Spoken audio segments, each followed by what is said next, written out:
Ambassador Kurt Volker, former U.S. ambassador to NATO, 25-year veteran, worked under 6 administrations. Joel Rubin, former Deputy Assistant Secretary of State for Legislative Affairs under the Obama administration. Gents, thank you both for being here. I want to start with you, Joel. Is Hamas, in a sense, playing President Trump, or at least trying to? And I say that because I have never seen Hamas praise an American president of either party.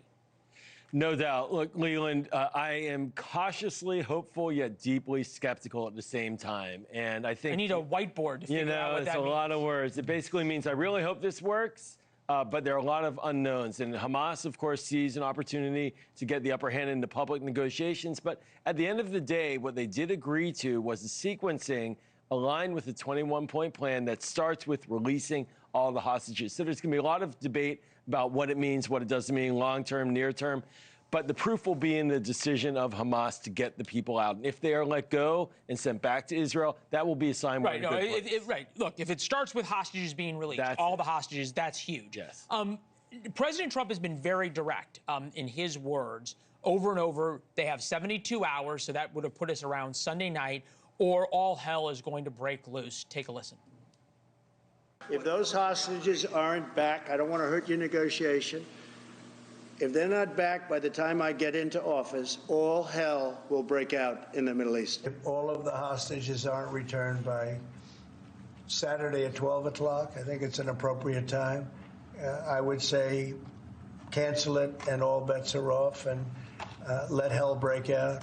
We have one signature that we need, and that signature will pay in hell if they don't sign. All right, so that was September 30th. Ambassador, to you, can President Trump afford, from a credibility standpoint, to allow Hamas to drag the negotiations out without returning the hostages first? Well, you know, what's interesting here, Leland, is that neither side feels that it can say no to President Trump. So President Trump has built up a position of strength and credibility. You have to give him credit for that. So that neither Hamas nor Israel feels that when he says something that they can tell him no. What they both are trying to do is say yes and then whittle away what yes actually means as they go through the implementation. So what President Trump needs to do and his team need to do is stay focused on implementation. So as we were just talking about with Hamas and the hostages, Hamas promised to release all the hostages. I guarantee you they will not release all of them all at once on one day and say we're done. They're going to release some. It's going to be a trickle. They're going to negotiate. And likewise, Israel, when Prime Minister Netanyahu endorsed Trump's plan, even in that same breath, he said, but we don't think Hamas will actually implement this. And if they do not implement it, we reserve the right to continue to go after Hamas. So this is very, very tenuous right now.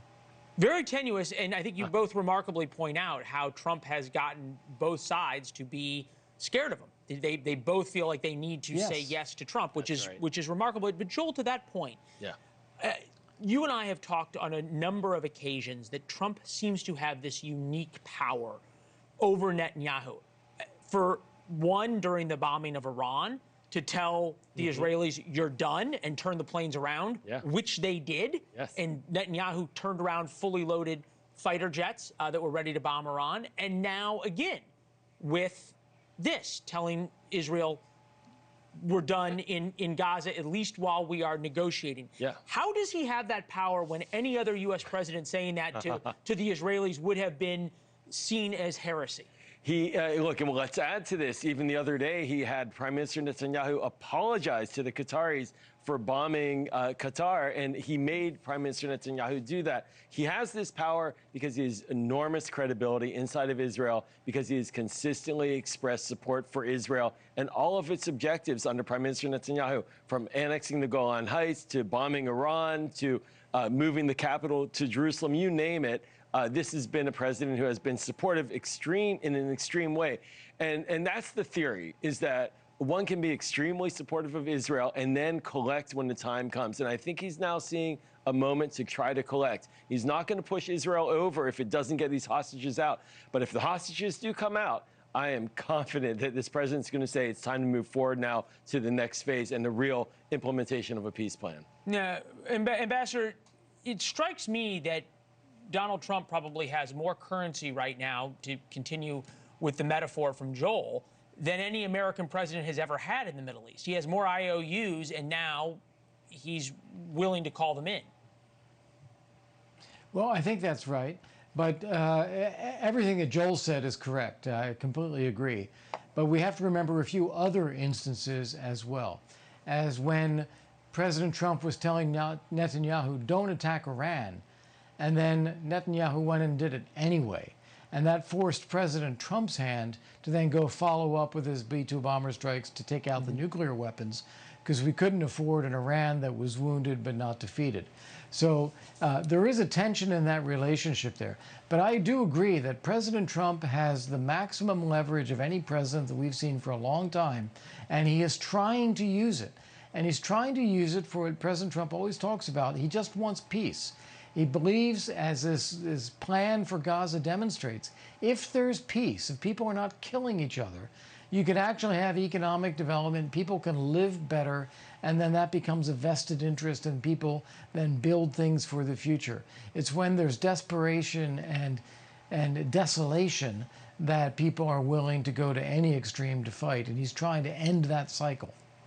Well, I would say also just because there were so many vested interests, especially with the Iranians, in creating the ferocity of hate inside of Gaza. But Joel, this strikes me as an interesting inflection point, because I remember sitting, I think you and I were together when Trump talked about owning Gaza. Remember that? Oh, yes. And your friends on the left lost their minds over that. It was going to be, are we going to invade? What's going to happen? But I said that night that after 50 years of things not working with American foreign policy in the Middle East with respect to the Palestinians, what do you have to lose by trying something new? Throw something out there. Right? If this comes through, is it going to be Democrats who are going to have to eat an awful lot of crow? I think this would be the kind of crow that we'd be happy to eat, for lack of a better way of describing it. But look, let me step back on this also as well and say that the president, he also talked about moving all the Palestinians out back in March. He's backed off from that too. And he talked about owning it. He's backed off from that too, some management role. So I think he's kind of pulled back a little bit. But in a way, by testing with that, what he did was a little bit he also scared everybody enough to say things might happen. I think it definitely got people's attention. And now we see Tony Blair in the game as well. So there are a lot of new factors. I remember Tony Blair in the game in 2010, and he still couldn't get it done. So, oh boy, what is old is new again. Gentlemen, thank you both very much. We appreciate it. Ambassador Joel, good to see you. Thank you for watching. Subscribe below and download our NewsNation app right now on your phone, and you will get fact-based, unbiased news for all Americans.